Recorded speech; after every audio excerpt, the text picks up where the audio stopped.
In the shadowy expanse at the top of the world, a slow but profound transformation is taking place. As ice melts and new opportunities emerge, the Arctic has become a hotbed of geopolitical tension. Why do powerful nations like Russia, NATO, and China covet this frozen frontier? And what does the future hold for global power as these players compete for dominance in a region that was once remote and inaccessible? The Arctic is no longer just a barren wasteland. It's a land of untapped potential. The retreat of sea ice due to climate change has opened up new shipping routes that could reshape global trade, connecting Europe to Asia in ways previously unthinkable. With trade routes becoming shorter and access to rich resources increasing, the Arctic is now a prize that nations are eager to claim. Russia, with its extensive Arctic coastline, is leading the charge. The Kremlin has been methodically reasserting its presence in the region for years, employing a strategy that combines military buildup with diplomatic maneuvering. Russia's Arctic Command oversees a robust military presence, including new bases and advanced weaponry designed to protect its interests. Submarines silently glide through the frigid waters, while icebreakers carve paths through icebound routes.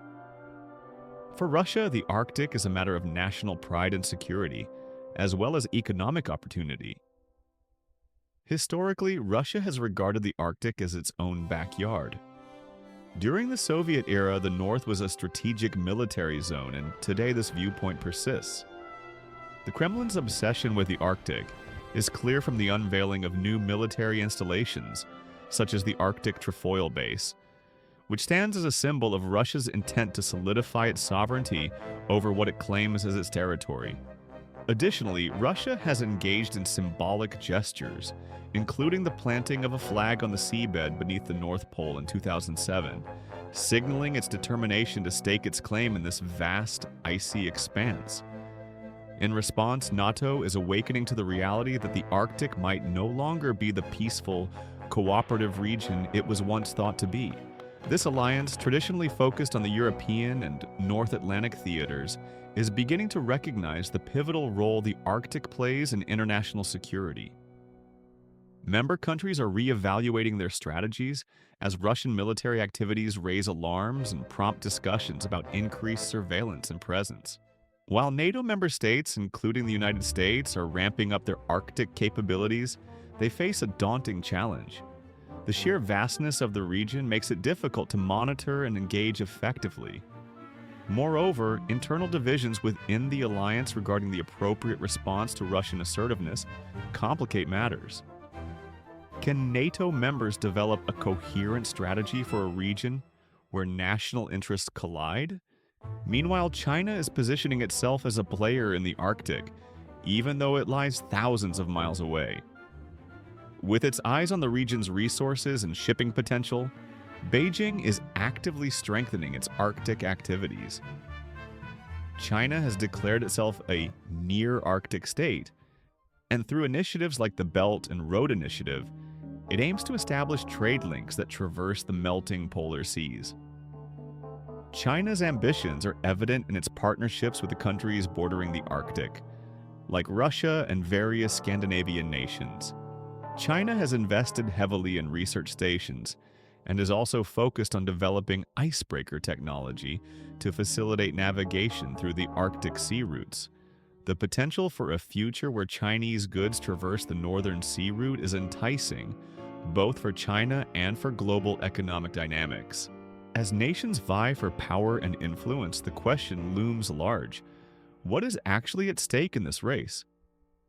The Arctic is rich in resources: oil and natural gas deposits, precious minerals, and alternative shipping lanes.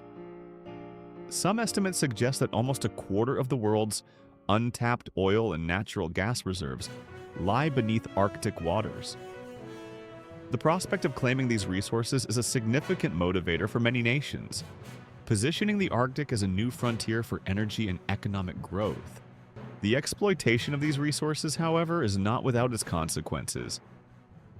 Environmental risks associated with drilling and shipping in this fragile ecosystem could have devastating impacts on local wildlife and indigenous communities.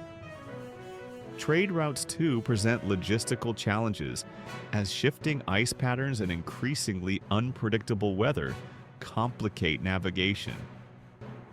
The race for resources must be balanced against the obligation to protect a region that is vital for global ecological health.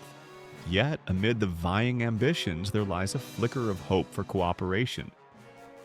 Multinational agreements like the Arctic Council have facilitated dialogue among Arctic nations to promote sustainable development and environmental protection. This body brings together various stakeholders, including indigenous groups, creating a platform for conversation that transcends national borders. It reminds us that the Arctic can serve as a space for collaboration rather than conflict. Nevertheless, the potential for conflict looms over the Arctic landscape. With military installations rising and assertive posturing from major players, the risk of miscalculations and confrontations is palpable. Navigating the complex interplay of national interests, security concerns, and environmental stewardship will be critical.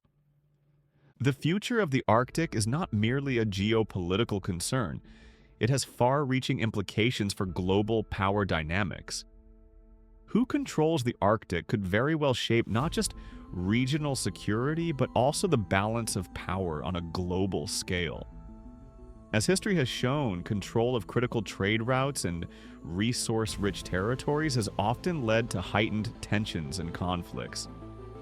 In conclusion, as nations like Russia, NATO, and China set their sights on the Arctic, what remains clear is that this cold frontier is heating up. The stakes are high, not just for the nations involved, but for all of humanity, facing existential challenges brought on by climate change and resource scarcity.